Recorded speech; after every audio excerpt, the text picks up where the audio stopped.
Депутаттардын бир айда алган айлыгы өзлөрүнө жетеби? Биргеликте сурап көрөлүк. Дастан агай, саламатсызбы? Алган айлыгыңыз өзүңүзгө жетеби? Бүгүнкү күндөбү? Эми тамак ашка жетет. Канча аласыз? Эми аны айтканга болбойт, бирок оклад чыгат, анан кийин кошумча өстөмдүк менен айлык алабыз жетишинче. Айттым го. Агай, менин суроом мындай. Өзүңүздүн алган айлыгыңыз өзүңүзгө жетеби? Мындайда алган айлык адам баласына жетет. Ошон үчүн айлык дейт. Бизге бүгүнкү күнү мен алган айлыгым жетет. Канча аласыз? Кудай кааласа мен негизги ушу айлыгым кошумча төлөр менен ушу 40-тын ортосунда.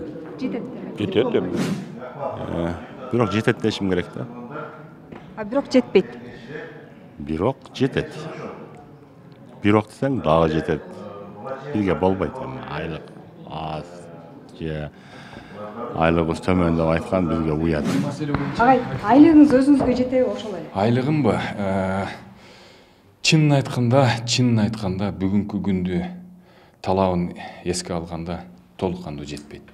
Канча аласыз? Жетпейт. 32 миңден тегерек. Ошонун жыйынтыгында кээ бир учурда үй бүлөдө да келишпестик болот. Бала чака бар, алардын жүрүм туруму бар, элементарно жаш баланын памперси бар, ооруйт, азыркы учурда дарылар кымбат, жүрүм турумуң бар, кыргыздардын каалайсың бул коомдон качып кете албайсың, жамандык жакшылыгы бар, кошумчасы бар деген. Бул өтө оор нерсе. Ошон үчүн айлыкты мен сөзсүз түрдө каалайт элем көтөрүлүшүнө. Айлыгымдан сырткары да өзүм буга чейин жеке ишкерлик кылып туруп, өзүмдүн мындай акча түшө турган булактарым бар. Ошондуктан мен айлыктын көбүнчө бул жерде баягы муктаждар келип калат, же болбосо бир сураныштар менен келгендердин көбүнө эле ошо жака кетет да. Таратып коесузбу? Ошондой көп. Андан да көбүрөөк, айлыктан да көбүрөөк ошо жака муктаждарга, же болбосо бир мындай сураныштарга ошо жактарга кетет. Бирок мен ишкерликке андай кылбаш керек, себеби чындыгында ошого дагы убакытты табыш керек. Ишкерликти кылсаң, биякта вообще таптакыр иштей албайсың. Менимче андай бул конституцияга туура келбейт. Өзүңүздүн айлык 30-35тин тегерегинде болсо анан жарандарга да таратасызбы? Кантип ыйлап келсе, өтө ыйлап келсе, кээде ушундай болот да, тиги көчөдөн эле кармап эле ыйлап да мага берлеши деп жетпейт. Мен примерно 33тин тегерегинде алам. Жетпейт чын. Бирок өзүмдүн отдельный чарбам бар. Ошо менен айлык болобуз да.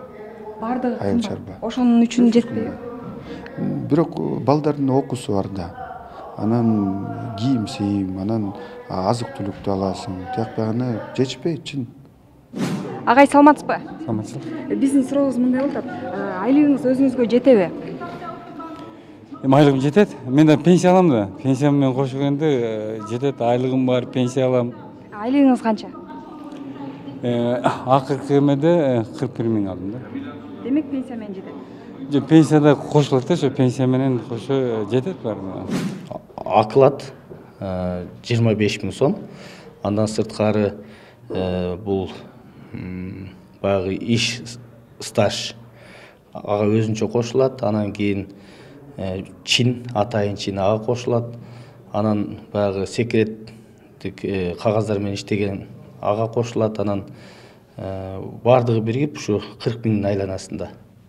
Бул жетеби жашооңузга? Албетте жетет. Үй бүлөгө дагы? Албетте. Кайсы мен өзүм алып аткан айлыгымбы?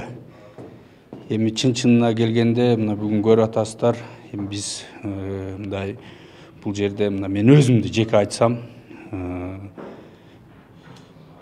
айыл жергесинде мындай башка жумуштарды аткарып туруп, мындай өзүңдүн капиталыңды толтурсаң болот да. Мен буга чейин врач болуп, дарыгер болуп эмгектенип келгем. Ошондо жетчү. Азыр деле мен жеткирип атабыз деп. Канча аласыз? 30 миң тегерегинде айлык алам. Жетет бекен Бишкекте жашоого? Эми бул жерде кичине кыйналат экенсин, ачыгын айтыш керек. Агай, азыркы учурда канча болсо идеалдуу түрдө жетет айлык? Эми конкреттүү түрдө айтсаңыз. Эми мындай бир нормалдуу мен ушу так эсептебейм чын айткандачы, анткени дүкөнгө көбүнчө аялым эле барат. Кээде айтып калат продуктлар аябай кымбаттап кетиптир. Мен айтам берекесин берсин.